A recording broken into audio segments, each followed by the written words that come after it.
구약성경 창세기 1장 26절에서 마지막 절까지 말씀 우리 한 목소리로 같이 읽겠습니다.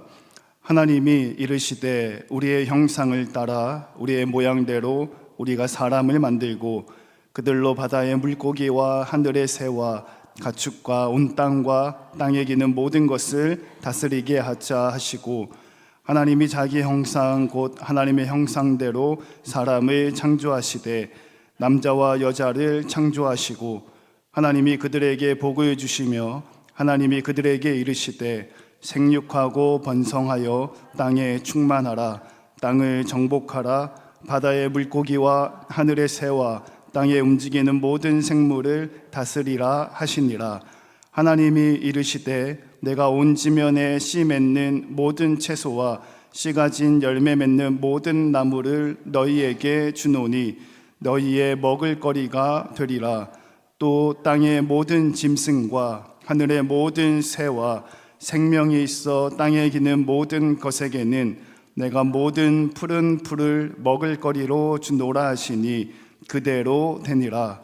하나님이 지으신 그 모든 것을 보시니 보시기에 심히 좋았더라. 저녁이 되고 아침이 되니 이는 여섯째 날이니라. 아멘. 할렐루야. 우리 옆에 있는 분하고 한번 인사하겠습니다. 당신은 하나님의 형상입니다. 시작. 당신은 하나님의 형상입니다. 이번에 앞뒤에 있는 분하고 인사하겠습니다. 담임 목사님들이 강조하는데요, 눈을 바라보시고 빵긋빵긋 조금 전에 싸우고 오셨더라도 지금만큼은 앞뒤에 있는 분을 눈을 바라보시면서 사랑하고 사랑하고 사랑합니다. 인사하겠습니다. 사랑하고 또 사랑하고 또 사랑합니다. 아멘. 할렐루야. 우리 교회 안에 이런 아름다운 교제와 사랑과 하나님의 형상으로 넘쳐나기를 주님의 이름으로 축원합니다. 이전에 우리가 초등학교, 국민학교 다니던 시절에는 학교 이제 고학년이 되면 IQ 테스트라는 것들을 했었어요. 여러분도 혹시 기억나시나요? 혹시 하셨나요? 여러분들도? 뭐 별로 변별력은 없는 것 같은데요. 뭐 학교에서 5학년, 6학년 정도 되면 이렇게 한 명씩 불려가 가지고 이 시험 문제 풀고 IQ 테스트 하고, 그 점수는 가르쳐 주지 않는데 또 어떻게든 또 다 찾아서 알아내잖아요. 교무실에 가서 물어보기도 하고 선생님 안 계실 때 가서 이렇게 뒤적뒤적 해보기도 하고 그랬던 그 IQ 테스트, 저도 6학년 때 5학년 때인가 한 것 같아요. 근데 IQ 값이 정확하게 기억이 남지는 않지만 뭐 그렇게 낮은 것 같지는 않습니다. 뭐 막 높은 것도 아닌 것 같은데 하나 기억나는 건 있어요. 뭐가 기억이 나냐면 그 당시에 저희 반에 그 전교 1등하는 친구가 있었거든요. 그 키가 좀 작고 아주 모범생이었어요. 정말 공부밖에 모르는 전교 1등하는 친구가 있었는데 중요한 게 뭐냐면 그 친구 IQ보다 제 IQ가 더 높았다는 거죠. 무슨 의미가 있겠습니까? 전교 1등이 아닌데. 그랬던 기억이 납니다. 근데 여러분, 요즘에는 젊은 세대들 뿐만이 아니라 IQ 지수 말고, 이것도 조금 오래된 것 같긴 한데요, 그 EQ 지수라는 것이 있어요. IQ 테스트가 아니고 이제 EQ 테스트라는 건데요, 인터넷에 조금만 이렇게 검색을 해보시면 한 40문항 정도 거기 1, 2, 3, 4 대답하는 게 있습니다. 핸드폰으로도 쉽게 할 수 있어요. 하면 IQ 테스트 말고 EQ 테스트를 해서 이제 점수를 받는데요, 그 IQ 테스트는 얼마나 똑똑한가 이걸 보는 거잖아요. EQ 테스트는 뭐냐면 얼마나 다른 사람에게 공감하는가 라는 테스트라고 해요. 쉽게 얘기하면 다른 사람이 아플 때 내가 얼마나 같이 아파해 줄 수 있고, 다른 사람이 기쁜 일이 있을 때, 우리나라 속담이 좀 잘못된 것 같아요. 사촌이 땅을 사면 기뻐야 되는데 사촌이 땅을 사면 배가 아프죠. 공감 지수가 낮다는 겁니다. 테스트를 해보면 좋은 일이 있을 때 같이 즐거워하고 어려운 일이 있을 때 같이 슬퍼하는 그런 것들을 이렇게 점수로 매길 수가 있어요. 그래서 뭐 30점 밑으로는 아주 공감 지수가 낮고 50점 정도 나오면 그냥 뭐 평균적인 거고요. 60점이 넘어가면 평균 이상, 평균에서 평균 이상 정도 된다고 합니다. 뭐 이런 질문들이 있더라고요. 한 가지만 소개를 해드리자면 나는 다른 사람이 우는 모습을 봐도 별로 괴롭지 않다. 그러면 안 됩니다, 여러분. 이런 질문들이 있어요. 이런 질문들에 이제 대답을 하면서 점수를 매겨서 공감을 많이 할 수 있느냐, 또는 공감하지 못하냐. 여러분, 요즘은 이제 집단 생활을 하잖아요. 회사 일이나 또는 가족이나 함께 사는 생활, 그러니까 공동체 생활을 하고 있는데, 교회도 마찬가지잖아요. 교회도 정말 각기 다른 온 세대가 모여서 예배드리고 또 식당에서 와글와글 식사하고, 또 우리 교회는 블레싱이라는 좋은 카페 대화하는 공간이 있어서 가면 청년들도 있고 어린아이들도 있고 뭐 어르신들 할머니들도 계시잖아요, 그죠? 예, 같이 집단생활 공동체 생활을 하는데 중요한 부분이 뭐가 있냐면, 얼마나 똑똑하냐라는 것보다 얼마나 더 잘 공감할 수 있느냐가 더 중요한 시대를 맞이했다라는 거예요. 이전에도 얼마나 잘 공감할 수 있는가에 대한 부분은 중요했는데요, 우리가 코로나 시절을 지나오면서 이 중요성이 더 많이 커졌다라는 거예요. 똑똑한 사람보다는 정 있는 사람이 좋은 거죠. 조금 똑똑하지 못해도 정이 많고 착하고, 내가 기쁜 일이 있을 때 기뻐해주고, 나에게 조금 어려운 일이 있을 때 같이 울어주고, 기도 제목을 좀 손쉽게 마음 터놓고 얘기할 수 있는 사람이 훨씬 더 좋은 사람이고, 그 사람이 있을 때 공동체 생활이 더 편안해진다라는 거예요. 여러분들은 좀 어떠세요? 여러분들이 생각할 때 나는 스스로가 나는 이렇게 좋은 성품을 가진 사람인 것 같으세요? 아니면 그렇지 않은 성품을 가진 사람인 것 같으세요? 남들이 나를 편애하나요? 아니면 좀 불편해하나요? 우리에게는 좋은 성품이 있고요, 또 나쁜 성품도 사실 있습니다. 요즘 그 MZ 세대라고 하잖아요. 이전에는 뭐 상상할 수도 없었던 그 일들이 회사나 집단생활 안에서 자주 벌어진다라고 해요. 회사에 막 입사한 신입사원이 직장 상사나 또는 직장 동료나 또는 뭐 부하 직원이나 직장 생활을 상하 위계 질서가 명확한 직장 생활을 하는 사람인데도 젊은 세대, MZ세대 젊은이들은 상사한테 눈 똑바로 쳐다보고 할 말 따박따박 다 한다라고 하죠. 동료들에게도 마찬가지죠. 할 말 따박따박 다 하고, 상사한테 그렇게 할 말 다 하면 부하 직원한테는 어떡하겠어요? 더 심하게 대하겠죠. 우리 부모님 세대나 우리 할머님 또는 권사님들 세대에서는 아마 상상도 못할 일이지 않겠어요, 그죠? 어떻게 사장님이 퇴근을 안 했는데 어떻게 집에를 가고, 그렇잖아요. 어떻게 출근 시간이 9시인데 어떻게 9시에 출근을 할 수 있죠? 한 30분에서 1시간 먼저 출근해서 사무실도 딱 닦아놓고 쓰레기통도 비우고 사장님 그 의자도 착 정리해놓고 책상도 정리해놓고 하는 게 우리 어르신들의 시대였다면, 지금은 좀 많이 바뀐 것 같아요. 그러면 그렇게 직장 상사에게 할 말을 정확하게 다 하는 사람의 성품이 나쁘냐? 또 그렇게 말하기 좀 곤란하다라는 거예요. 이게 무슨 의미냐? 좋고 나쁨의 기준이 시대에 따라 좀 많이 변하더라고요. 그리고 이제 그렇기 때문에 좋은 성품을 개발하기 위해서는 그 좋은이라는 단어에 기준이 필요하겠다라는 생각을 합니다. 그리고 또 우리가 본받을 수 있는 본이 되는 모델이 있으면 참 좋겠다 하는 생각을 해요. 그리고 오늘 본문 말씀 성경에서는 저와 여러분을 창조하신 창조자, 그러니까 그 하나님의 성품이 우리 안에 들어있다라고 기록을 하고 있죠. 우리 본문 말씀인데요, 26절입니다. 우리 26절 말씀을 같이 한번 읽겠습니다. 시작.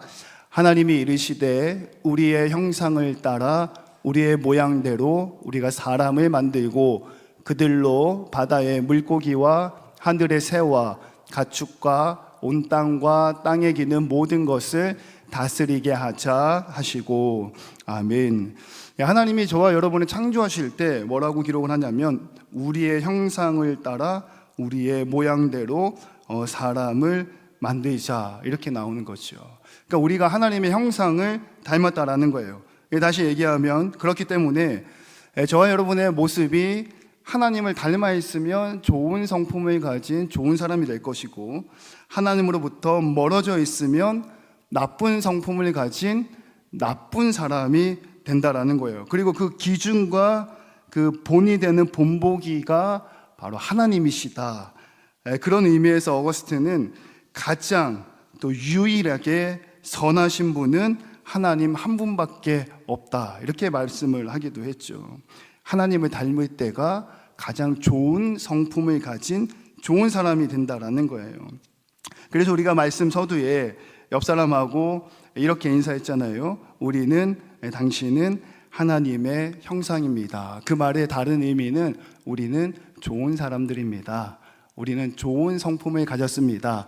또 다르게 이야기하면 우리는 사랑방 식구 중에 누군가가 아파하면 밤새도록 생각나서 잠을 못 자고 끙끙 앓는 사람들이에요.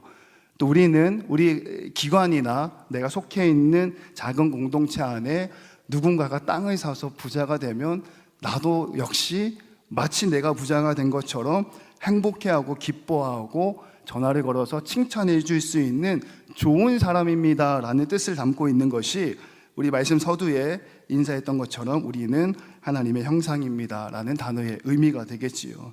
그러니까 하나님의 형상 안에 다시 회복되어야 할 우리의 성품이 있는데, 여러 가지 성품들 중에서 오늘은 한 가지를 함께 나누면서 말씀을 진행해 볼까 합니다.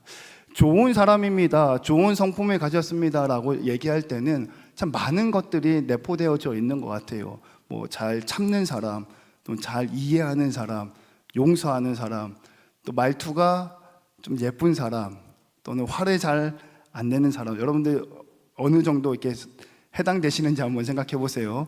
말투가 예쁜 사람이 좋은 사람일 거예요, 그죠? 누가 옆에서 쿡 찔러도 화를 내지 않고 참는 사람이 좋은 사람일 겁니다. 거기서 조금 더 발전해서 화를 내지 않고 참는 게 아니라 빵긋 웃어주면 더 좋은 사람이 되겠지요. 사촌이 땅을 사면 배가 아픈 게 아니라 너무 행복해서 웃음이 나는 게 좋은 사람이 될 겁니다. 좋은 성품을 가진 사람이 될 겁니다. 여러 가지 성품들 중에서 오늘은 성경 말씀, 본문 말씀을 통해서 하나님께서 우리에게 보여주셨던 좋은 성품이 있어요. 첫 번째 성품, 그에 대해서 말씀을 나누려고 하는데요. 먼저 결론부터 말씀을 드리죠. 우리가 회복해야 될, 그리고 이제 이번 주가 행복축제 당일이잖아요. 여러분들 긴장되지 않으세요? 얼마나 많이 올지 걱정이 되시는군요. 괜찮습니다. 얼마나 많이 올지. 막 왔는데 좋은 성품에 있는 착한 사람들이 있으면 다음 주에도 또 올 거 아니에요, 그죠? 그날 선물 후라이팬 비싸단 말이에요. 후라이팬 받으러 벌떼같이 몰려들었는데 막 인상 쓰고 밥 먹으러 줄 서 있는데 새치기 하고 주차 좀 불편해서 잘 이렇게 운전이 서툴러서 빨리빨리 하세요 막 이렇게 해버리면 다음 주에 뭐 아무도 안 오겠죠. 여러분, 좋은 성품, 오늘 성경 말씀에 하나님이 저와 여러분들을 향해서 보여주셨던 첫 번째 좋은 성품이 있어요. 뭐냐면 배려라는 거예요. 다른 말로 하면 사람을 생각하는 것, 도와주고 보살펴주는 것, 마음을 쓰는 거예요. 그러면 에덴 동산의 천지창조 사건을 한번 가만히 생각해 보죠. 여러분, 이제 천지창조 사건의 얘기를 쭉 첫째 날, 둘째 날, 셋째 날 여러분 다 외우고 계시잖아요, 그죠? 굳이 제가 확인을 안 해도 아마 될 거라고 생각을 합니다. 그 천지창조 에덴 동산의 뭐 주인공이라고 하면 뭐 사람이 되겠죠. 하나님의 형상대로 사람을 창조하셨잖아요. 근데 여러분, 사람을 하나님이 몇 번째로 창조하셨는지 아시죠? 주인공은 첫 번째로 나와야 되겠어요? 마지막에 나가게 됐어요? 뭐 조금 생각이 다를 수 있지만 첫 번째 나오는 게 주인공 아니겠어요? 제가 한번 쭉 올려보죠. 하나님 첫째 날에는 빛을 만드셨고, 둘째 날은 하늘, 셋째 날에는 땅, 바다, 채소들을 만드셨고, 넷째 날에는 하늘의 해달별, 다섯째 날에는 하늘의 새, 바다의 물고기, 그리고 마지막 여섯째 날에는 짐승을 만드시고, 맨 마지막에 사람을 만들어 주셨다라는 거예요.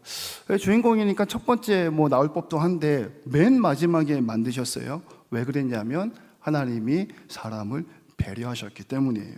예를 들어 보겠습니다.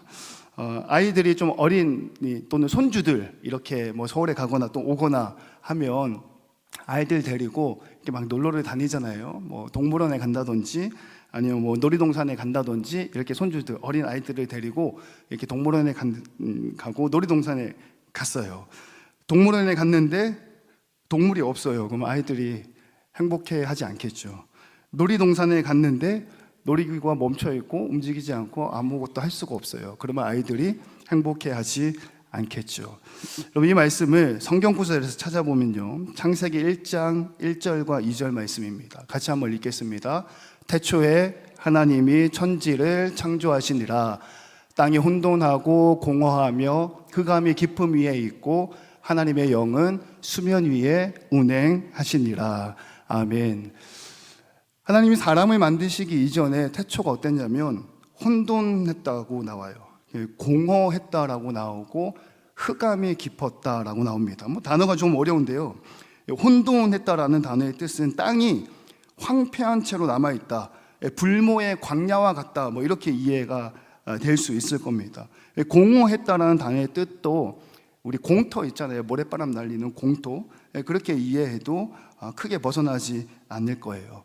그리고 흑암이 깊음 위에 있다, 캄캄했다라는 얘기죠. 다시 얘기하면 땅에는 밝은 빛이 없어서 캄캄하고 어두웠고, 그런 땅은 심지어 황폐했고 무질서한 불모지의 광야와 같은 폐허이고 공터였을 때 하나님이 사람을 만드셨다. 그러면 만들어진 사람이 그 모습을 보고 행복해 하겠어요? 깜짝 놀라겠어요? 이와 같은 때에 하나님은 사람을 창조하지 않았다라는 거예요. 배려입니다. 만약에 이와 같은 때에, 이와 같은 장소에 아담과 하와를 창조하셨다라면 무엇을 느꼈을까요? 아무것도 없는 불모지 같은 사막, 폐허, 공터, 캄캄하면서 아무것도 안 보이는 데서 아담과 하와가 눈을 딱 떴으면 거기서 행복함을 느꼈겠어요? 감동을 느꼈겠어요? 아니면 그 반대겠어요? 게르 케고르가 쓴 책의 제목 중에 이런 제목이 있더라고요. 공포와 전율을 느끼지 않았겠습니까? 여러분, 0세부터 2세까지나 0세부터 3세까지 아이들은 그 엄마들은 그래도 조금 이제 많이 교육을 받아서 아는데요. 이모들이나 또는 삼촌들이 뭐 엄마 없다 이런 놀이 있잖아요. 기둥 뒤에 딱 숨어가지고 엄마 없다 그러면 애들은 진짜 없는 줄 압니다. 큰일 나거든요. 절대 그런 놀이 하면 안 됩니다. 아직 인지 수준이 떨어져서 까르르 막 웃고 있다가 기둥 뒤에 딱 숨고 엄마 없다 또는 이모 없다 그러면 진짜 엄마가, 진짜 이모가 사라진 줄 알고 불안에 떤다라는 거예요. 눈에 안 보이면 진짜 없다는 거죠. 그러니까 아이들이 그런다라는 거예요. 자, 그러면 그런 어린 자녀를 아무것도 없는 방에, 꾸며지지 않는 방이겠죠. 뭐 침대도 없고 놀이기구도 없고 장난감도 없어요. 뭐 먹을 밥도 없어요. 그런 방에 창문도 없어요. 심지어는 불마저 꺼져 있어요. 캄캄하겠죠. 거기에 손주들이 문 열고 들어가 있어 그러면 그 손주들은 행복해 할까요? 감동스러워 할까요? 즐거워 할까요? 나는 복을 받았다라고 생각할까요? 아니면 반대로 생각하겠어요? 아주 어렵지 않는 내용이죠. 굉장히 불안해하고 굉장히 답답해하고 요즘 말로 얘기하면 아동학대에 아마 속해질 겁니다. 그러면 어떻게 해야 아이들이 행복하죠? 이제 어린 자녀를 키우면 뭐 각자 방을 좀 갖게 해줘.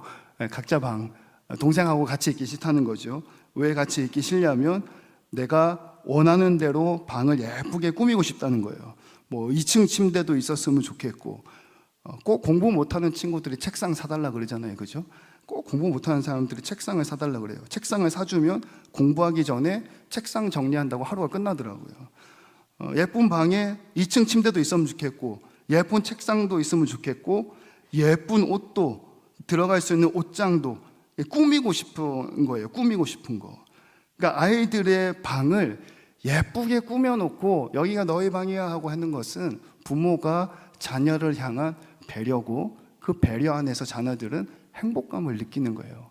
근데 거꾸로 아무것도 없는 방에, 창문도 없는 방에, 불마저 꺼져 있는 방에다가 여기가 너희 방이야 하고 넣고 문 닫으면 아이는 공포와 전율을 느끼지 않겠습니까? 하나님이 천지를 창조하실 때 사람을 맨 마지막에 창조하신 이유는 저와 여러분을 향한 배려라는 거예요. 에덴 동산 방을 예쁘게 꾸며 놓으시고 그리고 난 다음에 여기가 너희가 생활해야 할 곳이야 라는 창조의 순서는 저와 여러분을 향한 하나님의 생각함, 도와줌, 보살펴줌, 마음을 쓰고 있다라는 것을 보여준다라는 거죠.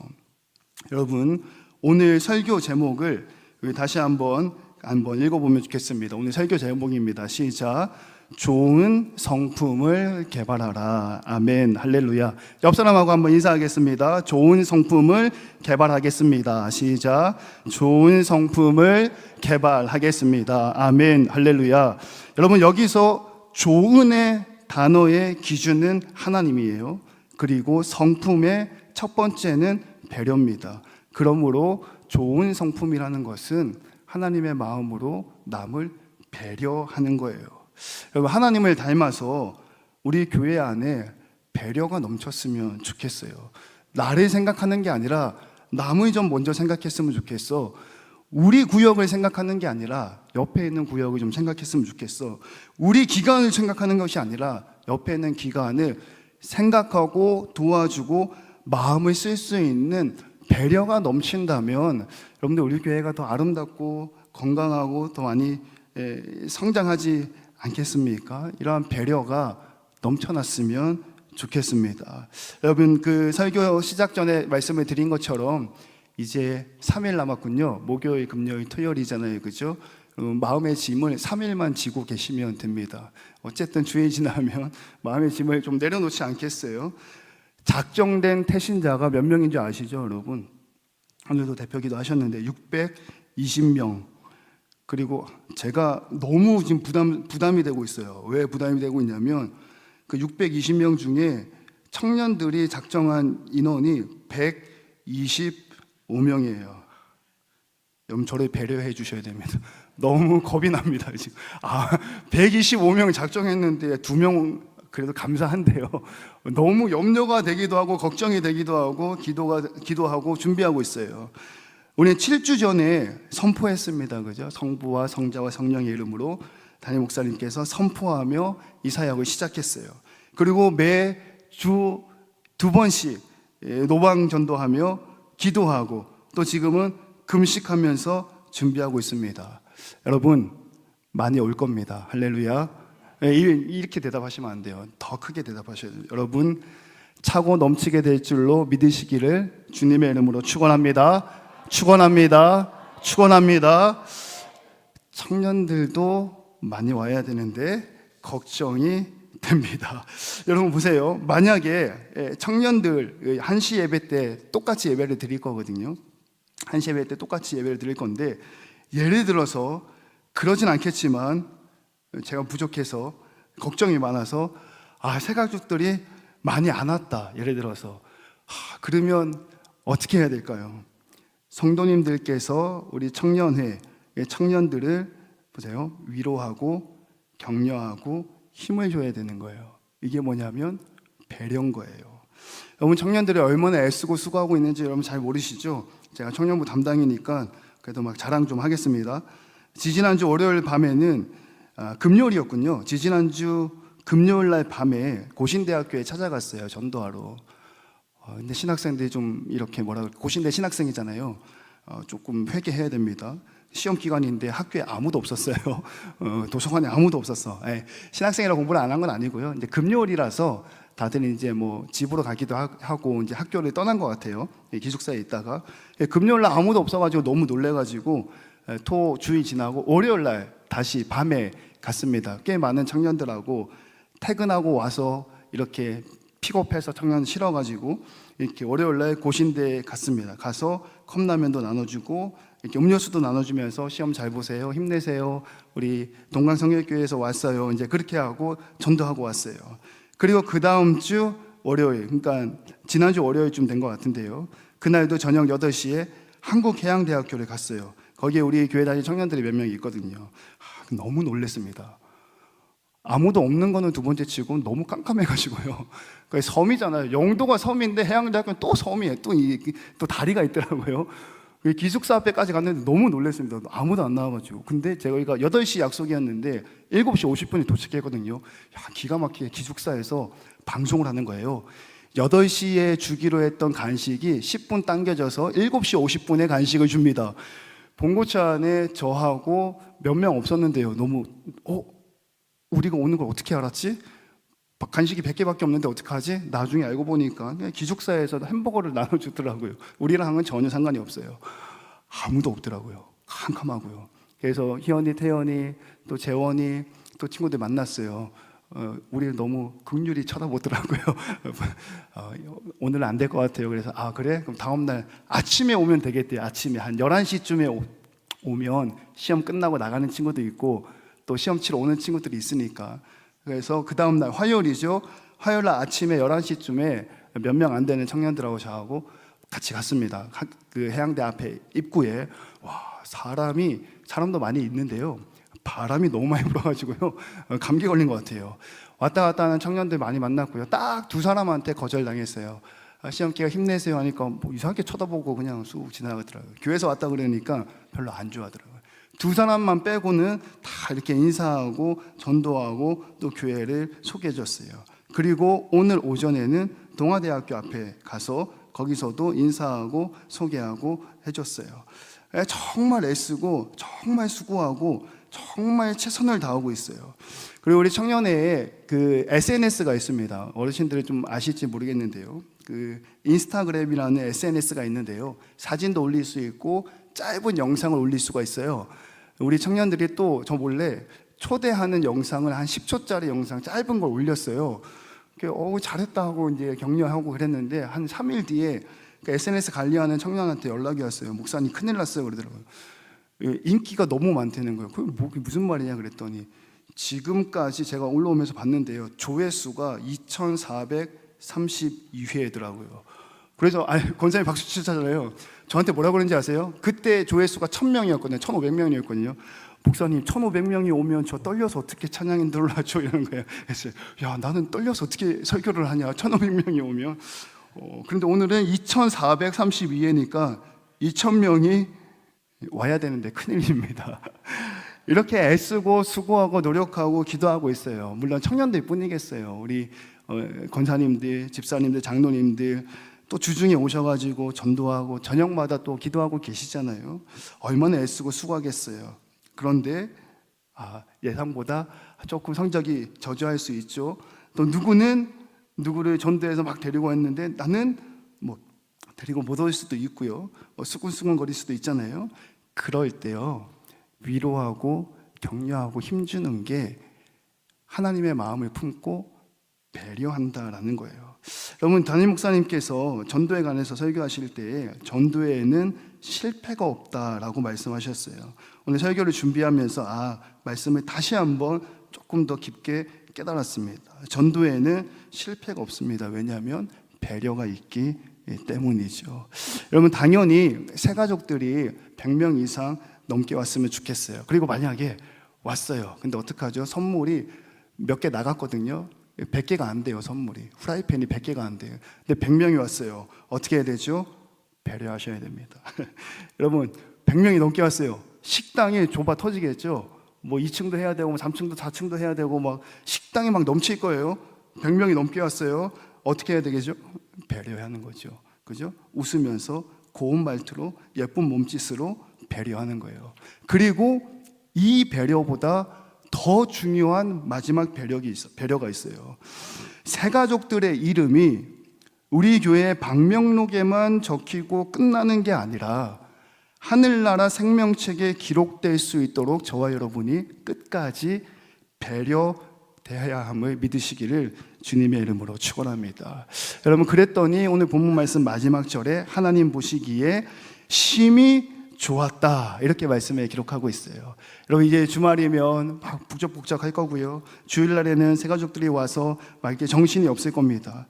새가족들이 딱 왔을 때 우리 교회를 보고 캄캄한데, 혼돈한데, 공허한데 라고 느끼는 것이 아니라 여러분들의 웃는 모습을 통해서 이 교회는 참 밝다, 여러분들의 따뜻한 말 한마디를 통해서 이 교회는 참으로 따뜻하다, 여러분들의 친절한 행동 하나와 배려의 몸짓 하나를 통해서 다음 주에 또 와야겠다라는 마음을 품을 수 있었으면 좋겠습니다. 저와 여러분이 이러한 귀한 일들을 만들어갈 수 있기를 주님의 이름으로 축원합니다. 마치기 이전에 옆 사람하고 마지막으로 한번 인사하겠습니다. 따뜻하게 배려하겠습니다. 시작. 따뜻하게 배려하겠습니다. 아멘. 할렐루야. 기도하겠습니다.